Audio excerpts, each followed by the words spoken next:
বন্ধু বান্ধৱীৰ gate 3 admit কাৰ্ডটো ডাউনলোড কৰিবলৈ হ'লে পোনপ্ৰথমে আপুনি মোবাইলৰ ক্ৰম ব্ৰাউজাৰটো ওপেন কৰি ল'ব। ইয়াতে আপুনি সাৰ্চ বাৰত সাৰ্চ কৰিব সেৱা। ইয়াতে আপুনি প্ৰথম অপচনটো সেৱা লিংকটোত ক্লিক কৰিব। সেৱা লিংকটোত ক্লিক কৰাৰ পিছত ডাউনলোড এডমিট কাৰ্ড তাত ক্লিক কৰিব। তাত ক্লিক কৰাৰ পিছত ডাউনলোড এডমিট কাৰ্ড ইয়াত আপুনি 3 নম্বৰ অপচনটোত ক্লিক কৰিব লিংক 3 ক্লিক কৰাৰ পিছত এনেকৈ দেখিবলৈ পাইছে। ইয়াত আপুনি দেখিছে লগইন অপচনত ক্লিক কৰিব। লগইন অপচনত ক্লিক কৰাৰ পিছত আপুনি ইয়াত এপ্লিকেশ্যন নং আহিছে। ইয়াত আপুনি এপ্লিকেশ্যন আইডি নম্বৰটো বহাই দিব। তাৰপিছত আপুনি তলত দেখিছে পাছপৰ্টটো বহাই দিব। তাৰপিছত লগইন কৰি দিব।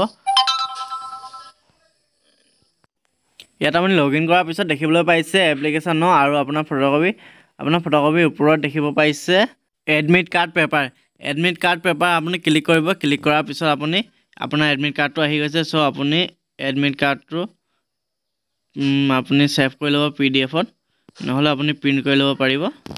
চ' ভিডিঅ'টো আজি ইমানেই আছিল। যদি ভিডিঅ'টো চাই ভাল লাগিল লাইক কমেণ্ট শ্বেয়াৰ আৰু ছাবস্ক্ৰাইব কৰিব।